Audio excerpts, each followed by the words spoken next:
Welcome to Pastorpedia. I'm Newt Larson. We're going to be joined by Jim Brown and Jeff Bogue, and we want to talk about first impressions. What's yours? I hope you're a Notre Dame fan.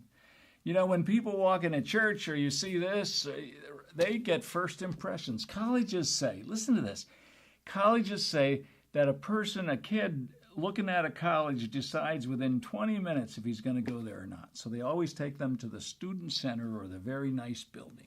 Some people decide if they're coming back to church by how people receive them when they come and their first impressions.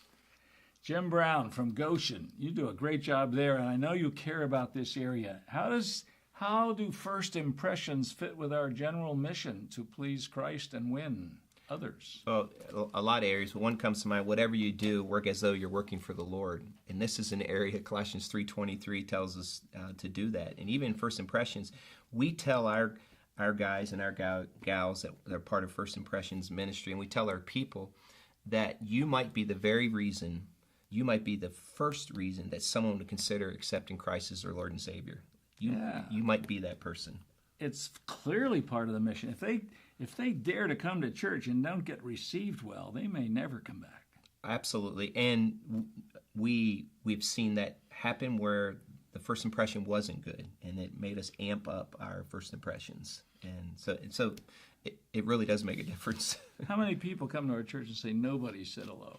I mean, I've been a mystery shopper a couple times since I left the chapel, and I go into a church and nobody says hello, and I'm not looking scary, I'm looking around, and I start greeting people because they need to do it. Do you want me to turn the Notre Dame hat please, the turn other it. way?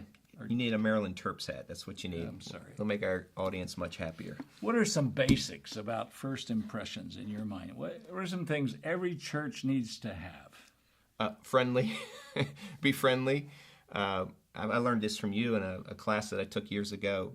Put a smile on your face. And let me just speak to pastors out there. Quit looking so mean in the pulpit. The way your expression comes across will determine whether or not someone will come back. Be helpful. Don't point. Tell people where to go. Over that way if they've never been there. Put great signage in your building. Show where the children's ministries are, the nurseries are, and the restrooms are. And don't point. Walk with the person. Just be helpful. Be very helpful. I was at Trader Joe the other day. I don't even know what to do in a food store. And I asked a guy, I knew what I had to get. He said, let me show you. I mean, he knows he's to walk with me in love, and greeters are great, but sometimes they just talk to each other. Ushers are notorious for talking to each other and kind of giving out a bulletin. Yeah, just picture yourself going into a place you've never been before for the very first time. It's new to you.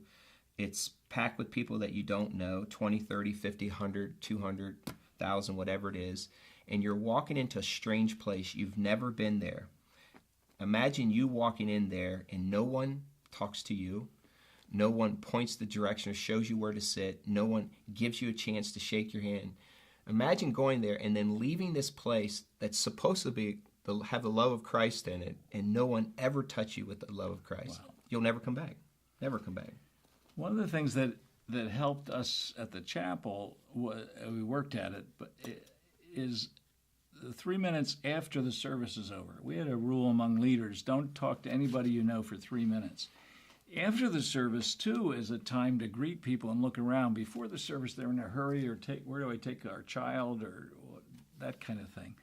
But you lead it from up front. Your joy permeates, doesn't it? Absolutely. It starts on the stage. They look at you. If they don't see the joy of the Lord in you, you have to give them a reason to come back. I wouldn't say this, Newt, not even just for the Sunday morning services.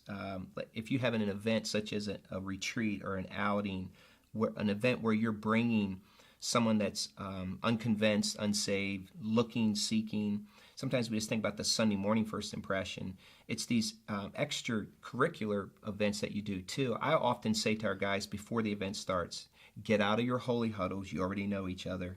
Look for people that you don't know. Go talk to them. Spread, move. And so I go after them, especially if it's guys. I say, guys, you know each other. Go talk to someone you don't know. We work hard, even in those settings, because often it's those settings that are the first entry point for people coming into your church too. Oh, yeah. And many leaders don't see each other from Sunday to Sunday or event to event, so they're talking to each other. And I understand that, but part of what they're leading is grace and love to the new people, you guys. And you don't talk about it on Sunday morning as much as behind the scenes in your huddles of leaders and with staff. And don't beat them up either when they're there. They don't necessarily they want you to know that they're there, but you don't have to point them out. Let them know that they're visited by someone else touching them just out of a gesture of love. Yeah. Don't make them stand up in your services. Well, we always had guests stand and say, "What sin are you grappling with?" And that helped them feel at home. I bet they came back didn't they? Oh, yeah. Hey, here's a big one we're all three of us have a long list of ideas on the printed Pastorpedia. What's your role as pastor? Let's hit ourselves and pastors head on. What's our role? What some of the things? It's amazing if you just walk out with your people before and after service. If you have an idea who might be a visitor. If you shake a hand, I walk out with people often, and I'm walking with the crowd as they're leaving, and I'll put my hand on their back and say, "Hey, I hope you have a good day." I've had people turn around and in shock because I just spoke to them. They never met me, but I'm walking with them and engaging them in conversation. It's amazing. And then I'll even ask them, "Hey, is there anything I can pray with you about?" I've prayed with visitors, walking with them, touch them, greet them, smile, rub elbows with them, get with your people. Indeed. I think in a loving way, with a smile, we should demand it of our staff and highly requested or strongly requested of our board and our other leaders. Because again, they want to talk to each other. I understand that. Are you going to the game Friday? All that stuff. This is the one day, Sunday or events that they come see us and we're hiding in prayer room or talking to each other. It's huge what the pastors, and I know you do this well. You set a mood up front of joy and as you welcome them, whoever does that. Yeah, and also do things with excellence. Doesn't matter what size you are. Doesn't matter what kind of resource you have. Do everything as well as you can with excellence.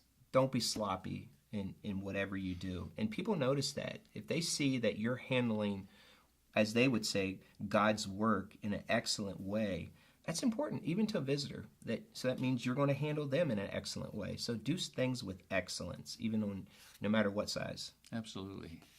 There's some steps that we'd send you from CE that have the different groups too. First impressions groups, membership class, meet the pastors. There's 4 or 5 steps where you need a manager who's a volunteer, but somebody on staff who gives vision to it.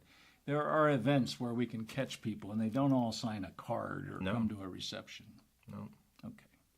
Thanks for thinking about this. First impressions. We hope your impression of us is that we care about churches and pastors. We really do. Jeff's going to add some thoughts on first impressions. Thank you very, very much. Please read the printed material. We wrote it with a smile.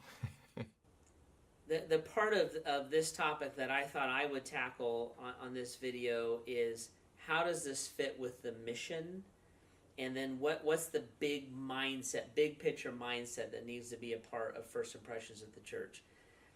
In my view, first impressions fits with the mission in that it's a front porch for evangelism opportunities.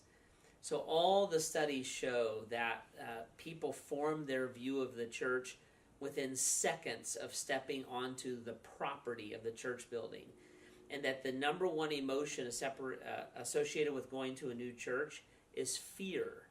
So I look and I'm going to equate both those things to God. You would have come to church because you had a problem and thought maybe God could be a solution to that problem.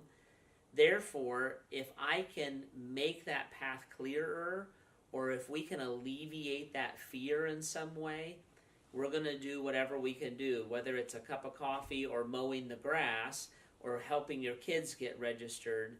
We want to be a part of overcoming that so that your path to Christ is unencumbered and you can connect with Him as well as you can. Now, the big picture mindset that comes with that for me is actually a love for the lost. So when I look at our congregation and we think about why would we paint the building, or why would we have coffee, or why does it matter if the landscaping looks good?